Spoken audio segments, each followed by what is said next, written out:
Hey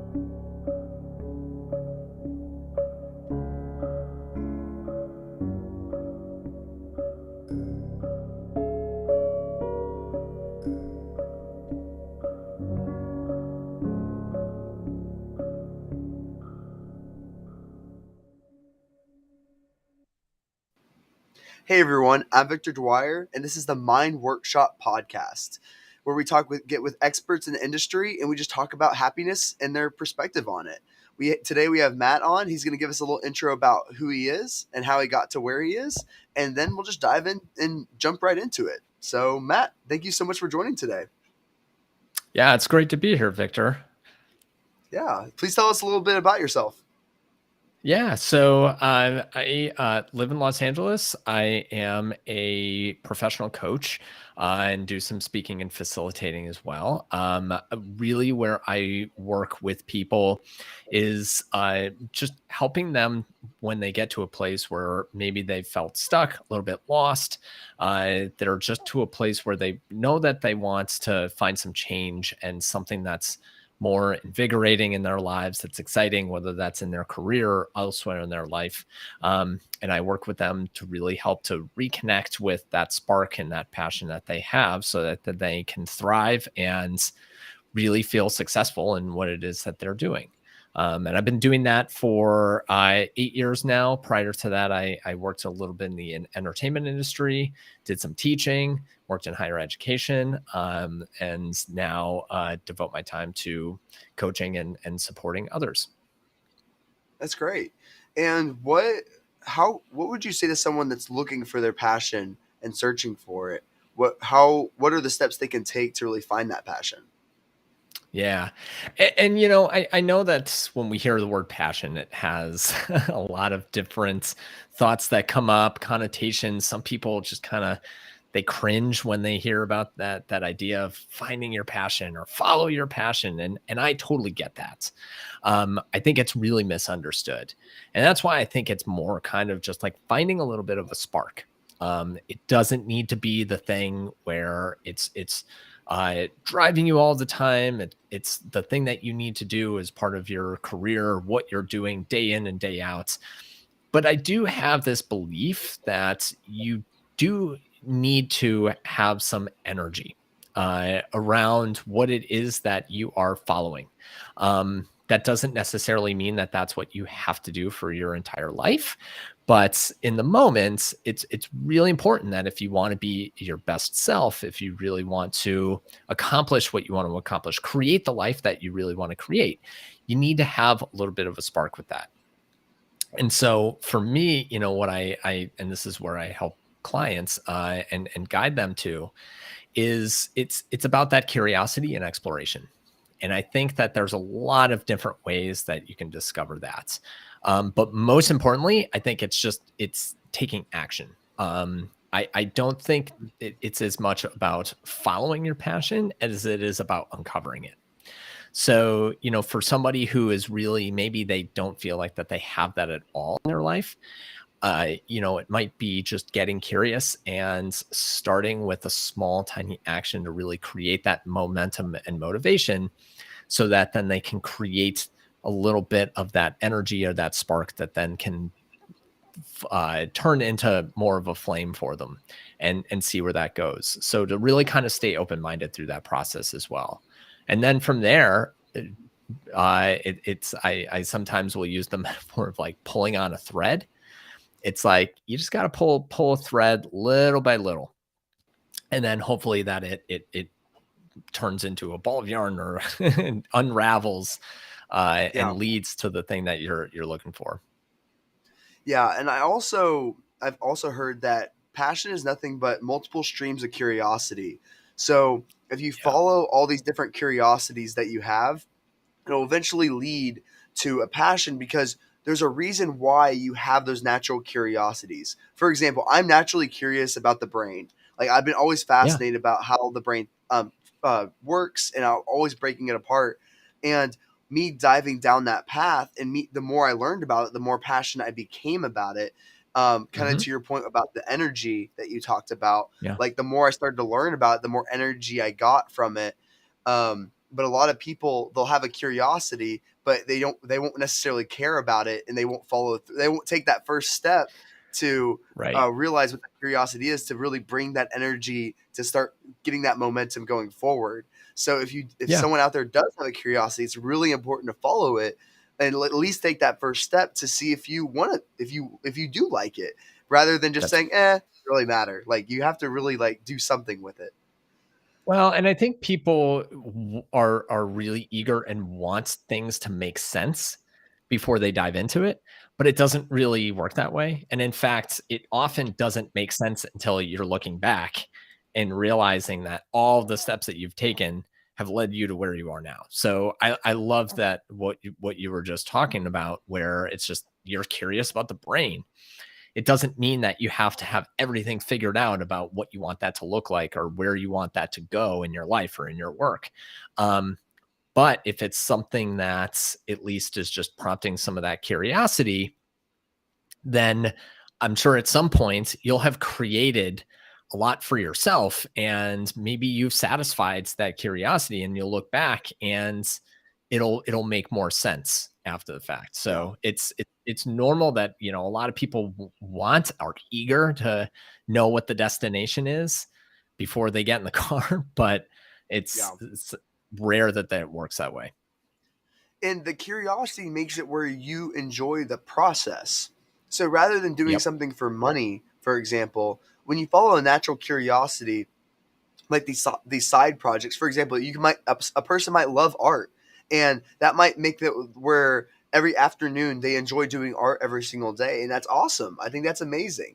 Like Yeah, like following these natural curiosities, because we're all built very different, and all of us are have that's a right. certain set of curiosities that were built inside of us, and if you follow through with those, you become almost like your more authentic self, because you start having more realizations of who you are. So, for example, when I dive into my brain, I Hmm. realized that by me doing all the shadow work and things like that, each like character or shadow I create has its own set of curiosities inside of myself. So the Yeah. person that loves the brain and loves to dive into the brain is what I refer in my brain is called the scientist, where he's Yeah. always like curious, wants to see what why things work the way they do. He asks why for everything, and that's Yep. the curiosities that are built behind those shadows, and each shadow has its own set of curiosities that you can figure out, and the more you combine, the more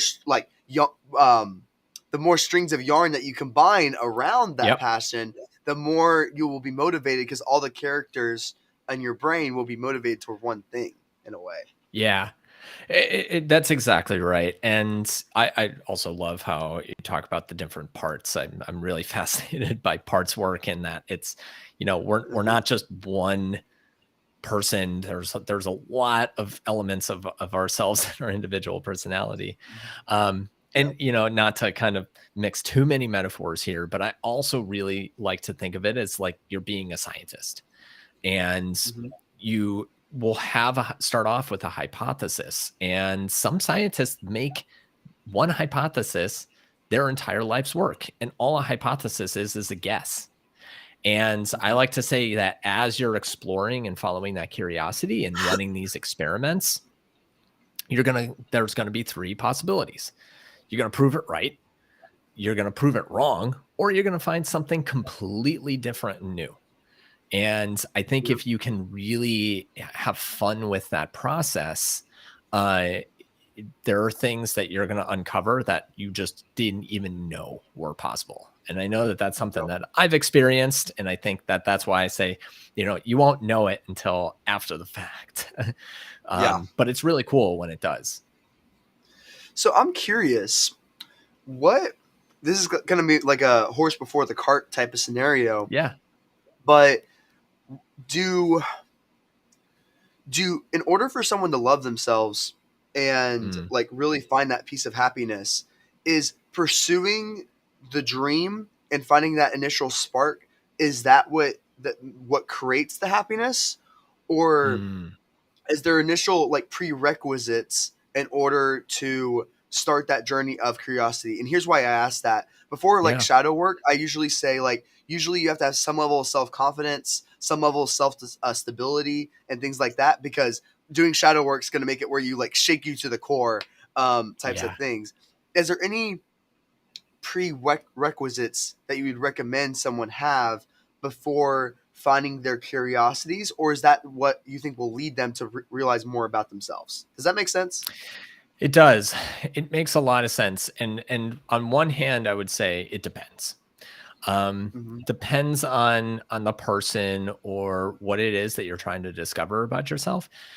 But on the other hand, and this is something that I really try to impress upon a lot of people that I work with, is that the mantra needs to be, especially if you're going to embark on this journey of curiosity and exploration, is that you kind of have to say to yourself, as like a mindset of, it's going to be messy and it's okay, or I don't know where I'm going yet and it's okay. I think sometimes it's normal that people are going to resist that they're going to be like, well, no, I need to have a little bit of that certainty. So that's where there does need to be a little bit of trust and faith of like, even the smallest step's going to give you that, because Yeah. you're it's all going to live in your imagination Yeah. until you actually start to make it real. So I do think that it is a bit of a mindset to just really tell yourself, and this is very true, is that just at the beginning of that process, of that journey, it's going to be a little chaotic. It's going to be a little bit Yeah. messy. It's going to feel like that there's a 1,000-piece puzzle on the floor and you're not going to know which piece to pick up first, but you got to start with one. Yeah. And I think like self-awareness is crucial. Like I'm always picking apart my brain about why I do certain things. And if you have that self-awareness, you can look at it, you can do a scenario and do something that you like, and then you can ask why. Like, why do I like this? Like, for example, I love to Mm-hmm. country dance. So I Yeah. I dance like 20 hours a week. I love it. And with that, the reason why I love it is because, first of all, it appeals to my identity of I like being having the identity of being fun and crazy. Like that's my Mm-hmm. identity that I go with. And when I'm there, everyone validates that identity by me doing stupid stuff. It validates that identity and makes it where it makes me feel more like myself, essentially. And the Yep. second thing is I get like validation of others, to like saying, hey, someone can love you, a girl can want to dance with you, a girl can love you, type of thing. And Mm-hmm. with those things, that's why I become like addicted to those certain things. Um, and that's like kind of why I like it. And you can do different scenarios in your brain to say like, okay, if I take this part away, like, do I like it still? And then Mm-hmm. you can find other events that you can replicate to do the exact same thing. So as long as I go in another scenario, I That's play right. pickleball, for example, and Yeah. I am Yeah. still being seen as fun and crazy, and I get that validation. I know that I'll like that as well. So it really like I Yeah. know why I like it, and then you can dive into even further after that as well. And that I love how you describe that and put that, because yeah, and I especially when people are like, well, I want to change careers, but like, what's the job that I want to do? And what I know I want to make a shift. So what is it? What's the thing? What is it exactly that I am built to do? And I think sometimes we can think that it's one thing, something that's external, whether it's like a job title or, a thing that we're looking towards. Maybe it's like a new house or something like that. But especially in careers, it's really more about the nature of the work.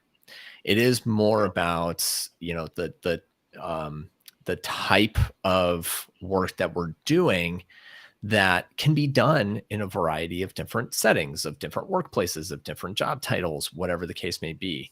Um, that's one of the tools that I use is what's called the Sparketype, and it really helps to identify that. And so, for example, like for me, I would type as what's called the Sage. And really that just means that like I get lit up and fired up when I'm illuminating others, when I'm teaching, when I'm showcasing, when I've learned something new and I can't wait to share it with somebody else. And there are so many different ways that I can express that and have. mhm, And that's the same thing. You might like wants for you, for those activities, for those hobbies, for those things you do, it's like, what's going to allow me to be fun and crazy, to Hmm. be that true self. And so if you can identify that, then it just opens up so many possibilities, and it Yeah. becomes more exciting. And it becomes more of, instead of trying to find that narrow outcome or that narrow goal or that narrow thing that you're looking for, it's more about, oh, I can do anything. It's just, let me pursue what allows me to express that type of person that I am. Yeah, and that's so true. And when it comes down to picking careers, so many Mhm. people think that they have to look successful, that they have to have that big job and like that nice car, that nice house and things like that. But really like having those things, that's what society's goals. That's the goals that society gives you to have that higher That's status, to right. have those higher things. And those things will never make you happy. It's a never ending chase. And you have to really like take a step back and ask like why? Like why are you pursuing Mhm. this career? Why do most people hate their jobs? And like it's most of our jobs are 80% or I don't even know, like I want to say like it wasn't like 40% of our overall our entire lives is going to go to our job. Like Yeah. it's we spend 40% of our life hating it and we Yeah. never ask each other why once, and it's crazy. And Yeah. we have to ask ourselves, why am I doing this? And then saying, okay, like let's find something I am passionate about, I am curious about, and things like that. But a lot of us, especially in America, see success as the person with the big house, with the big car, with the big everything. But Mhm. for success for me, I changed it to saying if someone is making $30,000 a year and loving their life as an art school teacher, that is the most awesome thing in the world. That teacher has one life, because if they're alive and comfortable in their own skin, they have one life. Like that is they have Yeah. won it. And I don't see the person as having that nice car, nice house. I see them as almost like I feel bad because I know that they have to cover those insecurities inside of them. But that teacher I know has won a Yeah. lot of the pieces inside of her to be happy, which is hard. It's Yeah. not easy. It's not easy, and it really is rooting in more of that sense of, well, why is it important? So that's a really important question. If you're really Mhm. asking yourself, or you're trying to identify, well, here's what I want, you always have to ask, well, why? What's it going to bring for you? What's it going to do? How's it going to make you feel? The feeling is so important. And you're right, especially culturally, we're very thinking based and head based, and it's got to make sense, but sometimes it doesn't, and that's okay. and, Yeah. and so when you can touch more into that feeling of like, well, how does this make me feel, and I'm sure there are studies and surveys that are out there about this, but if you ask people, would you rather have the job or whatever it might be that has the higher salary but is miserable, or would you rather be completely happy if it meant that you didn't have that? Most people would pick, I want to be happy. And so I think like it really is just acknowledging that feeling that it is that you want, and being okay with that. So and it's Yeah. important. Yeah. Yeah. Um like I think another piece of it is important that I'm trying to position this in my mind the right way. It's important to have the Can you go into a little bit about like what it would take in order to really once someone does find that successful job and realize Mm, that they have all the money, and once they realize that the money doesn't equals anything, what do they do next? Do they like let's say you do find that perfect career and like most people realize that it won't make them happy. How do you position that to really start focusing on something you love and something you're passionate about that will actually make you happy rather than just pushing for the money? yeah. S- So typically, when that happens, what's missing is a sense of deep inner purpose. And that's where the transformational coaching that I practice really comes into play, and it is getting more in touch with that inner sense of being. So instead of being powered by accomplishment, you're being more powered by purpose. And I think purpose, similar to passion, is one of those words, those terms that you hear a lot about, and it's a little more overcomplicated than it needs to be. And Hmm. so with that, it's really giving a sense, like, because purpose is really just a feeling. It's not a thing. Yeah. It's not saying like my purpose is to, be a nurse or a doctor or a lawyer. It's more of like my purpose is to be love. My purpose is to be that happy, fun, fulfilling person. So to answer that question, I think it's like when you've gotten there, usually you're sensing that there is something that is lacking or that's missing. And it usually, from what I've seen and from what I've experienced, is it is about that person feeling that lack of inner purpose and inner being that's driving them. And so it's when you get to that place, it's you want to reconnect with that. And that's going to help to drive and to fuel you in all of these different areas. Yeah. And like, what are some actionable steps that someone can take to find that purpose or that passion? Like, how can they? How? What are some actionable steps you can give the audience to say, like, hey, here's how you can find your purpose. Here's how to find your passion. Hmm. Um, Number one, slow it down. So slow things down. And sometimes this is a process of removing. So I think I hear a lot of people where they want to add things in to help make themselves feel like they are more productive, like they have more space, they have more room. Um, it doesn't work. It's kind of like Uh-huh. if you have a really packed closet and you want to have a new wardrobe, you got to remove the stuff that's taking up room that you're no longer wearing. So really the first Mhm. step here is slowing it all down. The other thing too is just getting still and quiet and giving yourself space to really listen, to Mhm. listen to what your heart's telling you, to listen to what your spirit's telling you. Um, so I think those need to be the first steps. Um, I find for myself, I have practices. I know, like, for example, like meditation is not something that you have to do or that everybody can do. For me, I go for a run and I go for walks. I get in nature. I find these healing spaces. So that's the other part of that as well, is like finds those spaces that just nurture you and that heal you. I go to the beach. Just being by the water, hearing that calm, it's very inspirational and it just really helps me be more in tune with what that inner purpose is and it's just that feeling that I'm going for. And that's where that inspiration comes from. So Yeah. I think if you can slow it down, get quiet, connect with a healing space, and then also be open to it. So release any of the agendas that you have for it. Um, and those are just first. I know they seem really, really simple and basic, but it's super effective. And a lot of times we don't give ourselves the space to slow it down, Yeah. to be peaceful and quiet. Everything is noise, it feels like these days. So it Yeah. does take a little bit of work.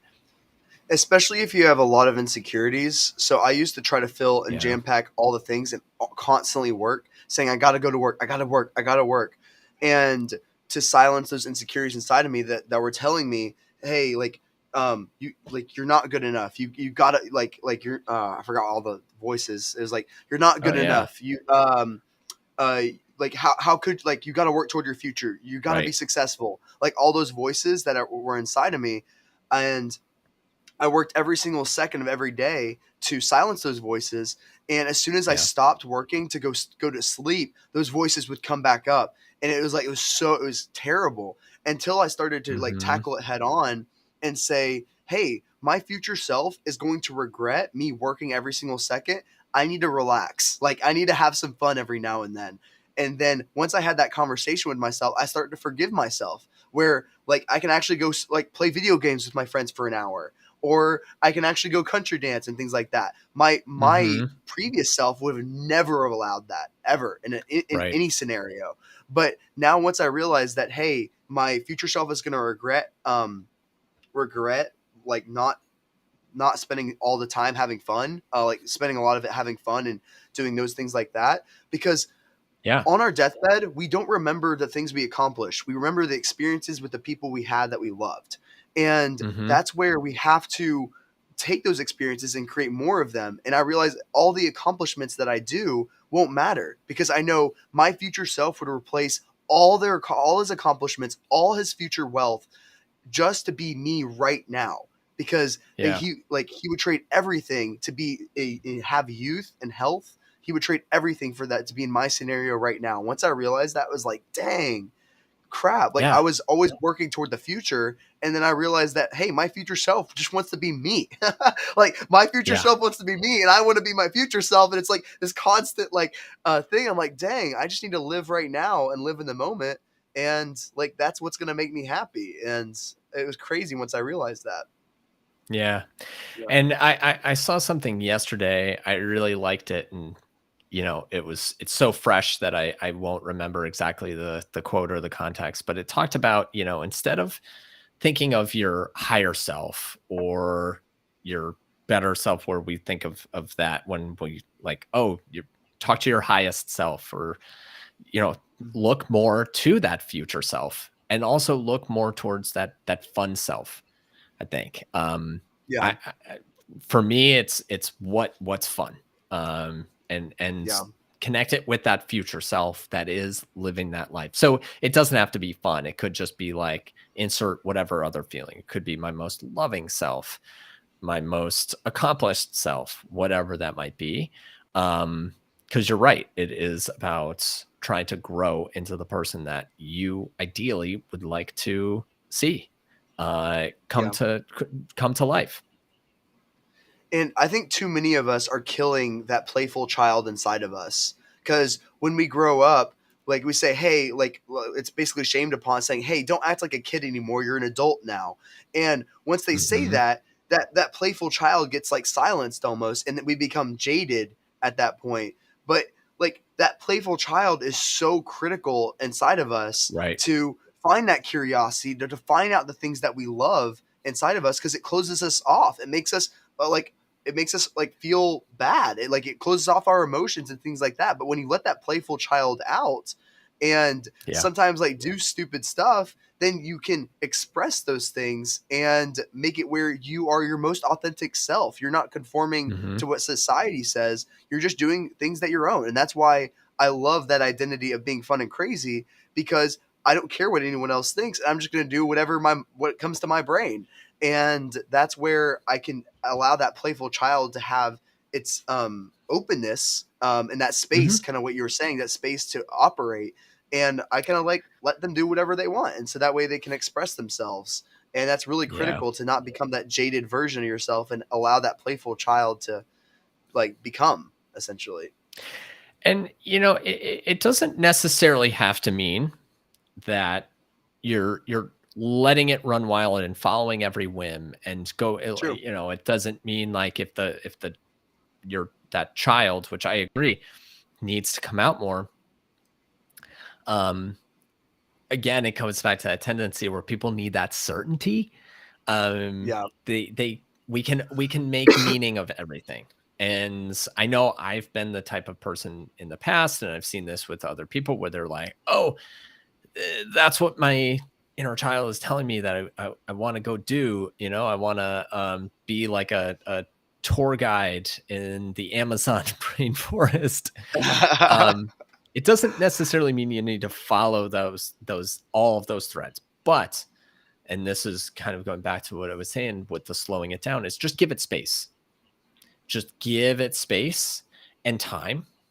So this might mean like a journaling practice or something. I one thing that I'd love to recommend to people that I work with is, instead of having something where it's kind of like a regular journal, have a creativity folder or file, or something where it's like, when an idea comes, you're just writing it down. You're not writing down all of your thoughts or your feelings about something, but if you have something that just kind of comes to mind and seems fun, write that down. So really just, yes, like listening to that inner child, uh, Yeah. but giving it space and knowing that everything it's telling you doesn't necessarily mean that tomorrow you have to go run out and do it. Yeah. And I like it's really important to ask like how certain things make you feel.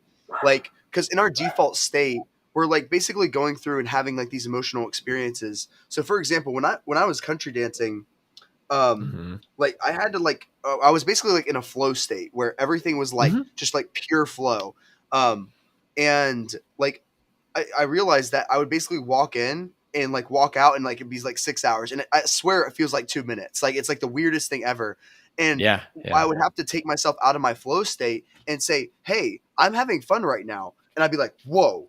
Like, and then I'm like, "Wow, I actually am having fun right now." Like, I get out of that flow Yeah. state. I'm like, "I'm actually having fun right now. This is crazy." And like, I'm feeling the experience of fun at that point. But when I'm in that flow state, it like I'm having fun, but it's like an unconscious fun. Like Right, right. I'm operating on such like repetitive nature of Yeah. like that unconscious processes. And then once I remind myself, hey, I'm having fun right now, and I'm like, wow, I am having fun right now. This is the craziest thing ever. And like it's almost like if you ever read the Untethered Soul, he talks Mhm. about like awaking from that dream. So like if you ever Yeah. want to awaken from the dream, you say, "Hey, are you alive right now?" And then you're gonna go, Yeah. "Wow, I'm alive Yeah. right now. This is crazy." And like Yeah. then you're kind of awakened from that dream.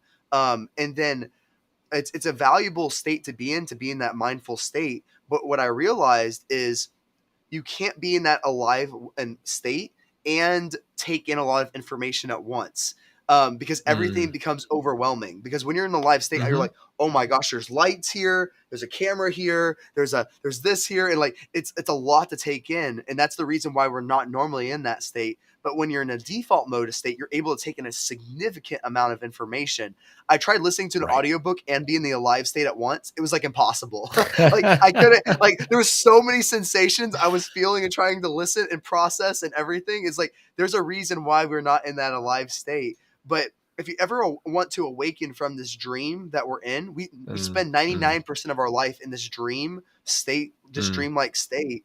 And once you ask yourself, are you alive? You're gonna go, whoa, Mhm. like I'm a bag of chemicals that's alive right now and Yeah. feeling this feeling of life is kind of crazy. So Yep. like where I'm going with this is sometimes ask yourself, how does this make you feel? And you're gonna go, whoa, like I feel happy right now. I feel sad, and like understanding those emotions makes it where you kind of go into that like alive state almost.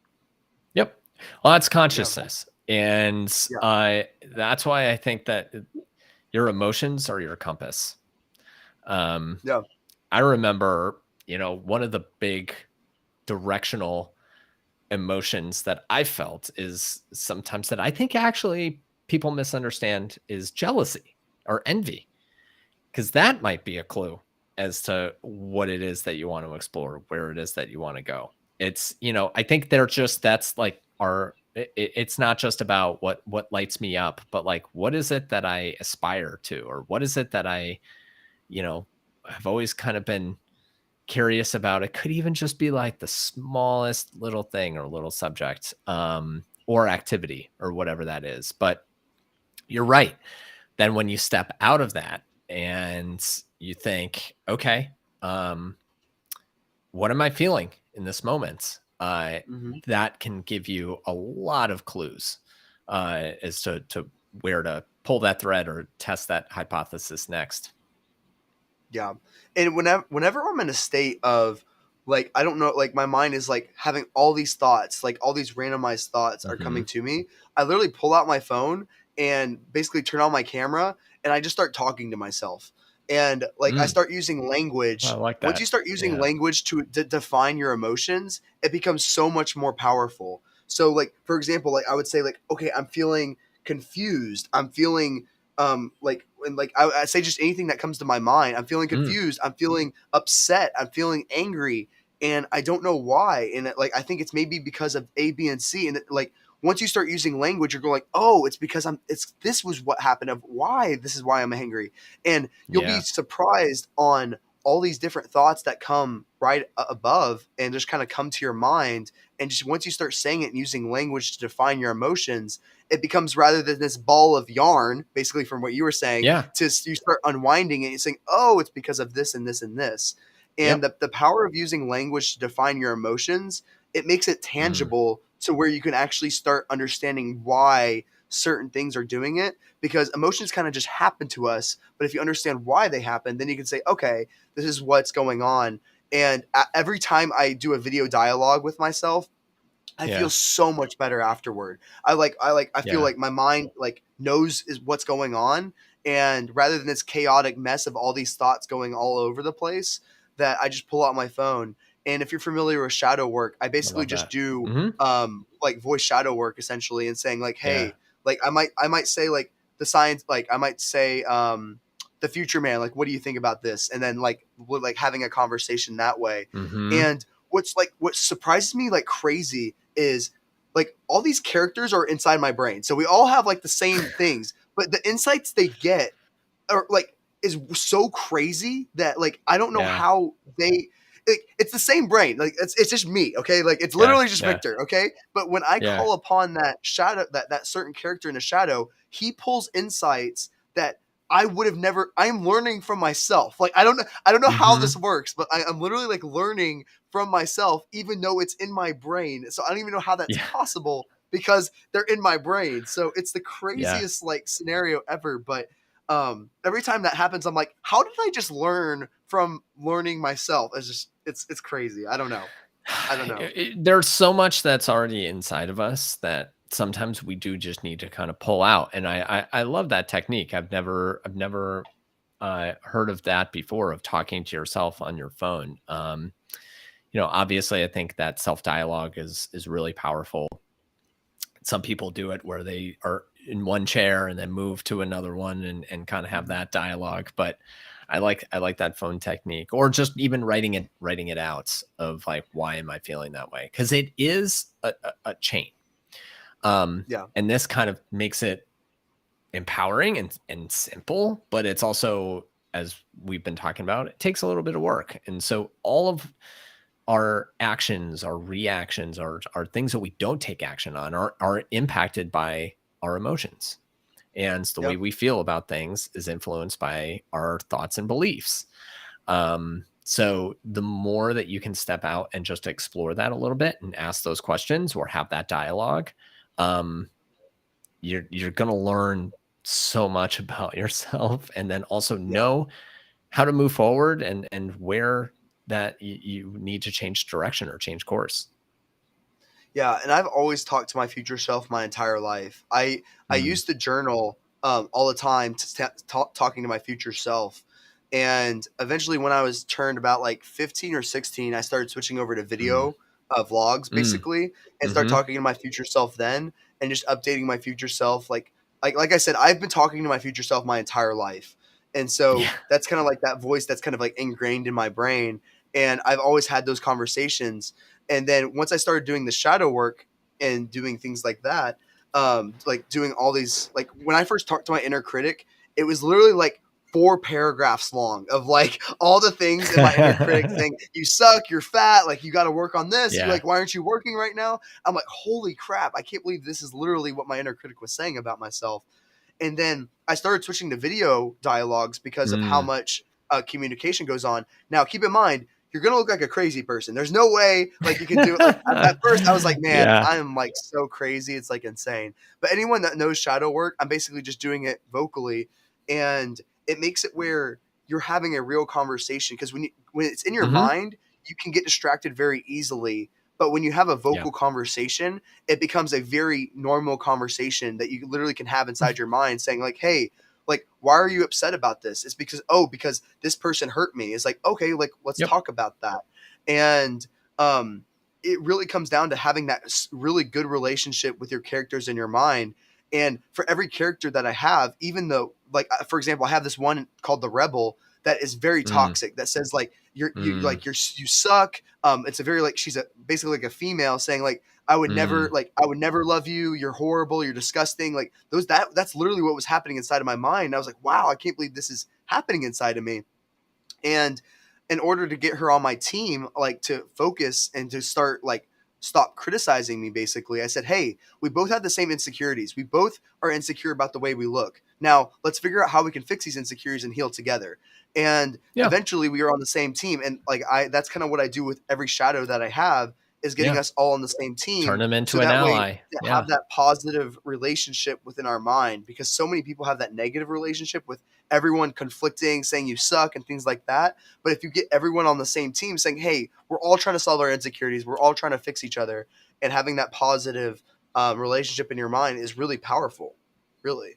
Yeah. It it came to mind just because I watched it not too long ago, but there's the latest Ant-Man movie where there's a scene where there's many versions of Scott Lang of Ant-Man, and eventually they all realize they're going towards this mission, and they all say, and it's all the same version of him, and they're just like, we want the same thing. Yeah. We're going for it. Yeah. And then they all work together to solve the challenge. But yeah, that's right. It's turning those critics into allies. It's super powerful when you can do that. Yeah. And like you have to first like accept that it's there. Like there's going to be horrible parts of your brain and thoughts that you're going to repress, cuz they were repressed there for a reason. There's Yeah. a reason why our brain is always taking in information, and the ones that we accept that goes into our ego, and the ones that we Mm-hmm. repress goes into our shadows. And once you Mm-hmm. realize that they're there, you go like, "Wow, I can't believe this person was inside of me hurting that much." And like giving it love, essentially. And once you're That's able it. to love that like worst version of yourself, then you can really start loving like who you are. But we're always running Mm-hmm. away from like those shameful acts. Like for example, like on the playground when someone made fun of that fat person, we learned that, Mm. oh, being fat is going to make us shame that we can't be fat, and things like Mm-hmm. that we learn. But once you start to love that worst self of yourself, that you can love yourself if you're fat and things like that, Right. and accepting that it's not easy, but it's the way to really be happy with yourself, to be honest. That's right. That's right. Yeah. Yeah. Yeah. Do you find, I'm curious, have you found that future self, like that you've stepped into that? I'm always just curious because it seems like that you've been having this dialogue for a while. Um, Yeah. so how has that now come to that future self aligned to where you are now? Yeah, so I have what I call the future man inside of me. Mm, And that's the guy that organizes, saying, "Hey, what's going to happen in the future? Let's create a yeah. process for this. Let's like have success there." Um, and I have what's underneath him is called what I call the crazy man. That's where I get all my Yeah. energy from. So he just wants to go Mm, jump off buildings, go yeah. skydiving, jump off bridges, like that. That's where I get all my He energy. wants to live And life. Yeah. yes, he's fueled by the insecurities that I have. So like the insecurity of like being fat, the insecurity of someone not loving me, that fuels the crazy man, which gives him the energy, which basically increases Mm, that, and it all flows through the future man. So I was very fortunate mhm. to have the future man inside of me, because he provides the structure for the crazy man. So that way it's more of a, I'm working toward things, because like hypothetically I should be the guy that jumps off bridges, but here I am Yeah. actually like having a business and things like that. So I'm very fortunate to have him in my life, because um, Well, I he'll come I out wouldn't be. and yeah, he'll come out Yeah. and now it's almost kind of like you've now learned to harness him in a more Yeah. productive way. And that's just that's the goal. And that's the growth is again talking about turning these selves into allies. But it's Yeah. And I it's wanted to show you like real fast. So yeah. like basically like this is like my brain, this is everything about my brain. And what I wanted to show you, like I basically map out my entire brain, so like this is like literally Mhm. everything inside of it. That's so And cool. Yeah. the reason why I'm bringing this up, to kind of give you a visualization of how like, so this is like the how all my shadow characters interact, and this Mm, is kind of like mhm. the visualization of it. So these are Yeah. the insecure thoughts that I have, like the Yep. rebel, the angry Yeah. man, the insecure man, the fat man. These are all the insecurities that I have inside of myself, which fuels the inner Mhm. critic, which will and then fuel the crazy man, right here, which is where I get all my energy. Yeah. That thought to like constantly go, go, go, go. And then Yeah. from there, which goes through the future man, which he provides all the structure. Um, and like he's kind of the leader of everyone, saying like this is what Mhm. we have to do, which goes to the planner. And I've mapped out like basically every interaction that I have and how they interact with Mhm. each other, and basically mapping that out the best of my ability. That's amazing. Um, so yeah, it's been really fun to really dive into my brain and understand. Yeah. I just map out everything that I get, and obviously, like my brain is like there's a lot to it and things like that. Yeah. So I've been diving in. It's been a lot of fun though. I've been really enjoying Uh, it. it seems like it, and it seems like that if we all could see this, it would show us so much about ourselves, and it's just again Yeah. bring that level of self acceptance and awareness. Yeah. And I think that's what it all comes down to. And that's the reason why I'm eventually going Hmm. to share like my brain with the world. So that way Yeah. people say, hey, Victor has these insecurities and these like characters. I have those too. And here's like how Hmm. here's how he dealt with them. And kind of just like mapping that out and just kind of understanding it. So that way, like becoming a more actionable way to dive into the brain and figure out more about Yeah. yourself, to be honest. Yeah. And that's why I I loved love your it. when you said that when you have an idea or thought to put it into a Uh-huh. notes. Yeah. That's like so powerful, like it's insane. Because the more you make notes about your like what you're thinking and the insights that you have, it goes so much further. It's really powerful. Yeah, it really does. It gives you the clues because you just knowing that you don't know until the answer until you seek it out. Um, it's you don't know where those ideas are going to come from. You know, I worked one of the companies that I worked with earlier on in my career. You know, they had that attitude of you never know where a great idea is going to come from. And True. this was a production company that I worked for, and it was like, look, the guy coming in and sweeping the floor could have the next great movie idea, or the intern coming Yeah. in could establish the next big idea, whatever it might be. It doesn't have to be creative or a movie idea. So in the same way that you never know who a great idea could be coming from for yourself, you never know what idea is the one that is going to really be the one that's gonna that is gonna lead you to where it is. So it's like our brains are like radios. So that's where first you kind of have to scan to see like what station sounds pretty good. Yeah. And even if you're kind of scanning fast and you're like, oh wait, I heard that song, I like that one, but you've already gone 5 station past. Um, go back. It's okay. You can at least now you're like, okay, I'm looking for something that is going to be like that, or that is that.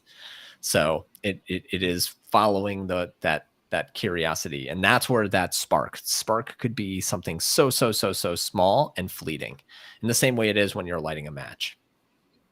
Yeah. And is there anything else that's been top of mind for you lately that you've been wanting to talk about?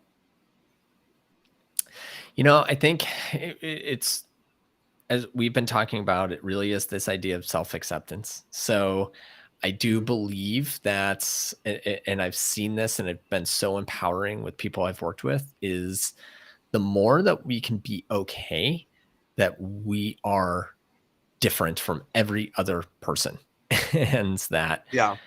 there are reasons why we are inclined to behave or inclined to think or inclined to feel about something in a specific way. And if it is not in alignment with what you're hearing or seeing out in the world, it's totally fine. There is absolutely nothing wrong with you. So I know just for so many people, that's been something that's just been so empowering. And the more that I dive into my own research and my own experience about it, the more it's just been something that seems so simple, but is so life changing. Yeah. In the way that you are who you are for a reason, and it's different from every other person on the planet. Yeah. That's so true. And Yeah. unfortunately, that's all we have time for today. So, Matt, please tell the audience how to find you and how to get in contact with you. Yeah, so you can find me on social media. You can find me. Usually, I'm on LinkedIn. So you search for me there, follow me, connect with me. Love to connect with everyone. There's LinkedIn, and then mattcmills.com is my website. You can go there, where if you want to subscribe to get, I send out a weekly newsletter that has some tips, wisdom, advice on career and life well-being. And then you can email me at matt@mattcmills.com. And I read and respond to every email. So if there's a thought, a question, or something that's you're interested to explore more, please reach out. And I'd love to hear from you. Awesome. Matt, thank you so much for joining today. Thank you, everyone, for watching. This is the Mind Workshop podcast. We'll catch you next time.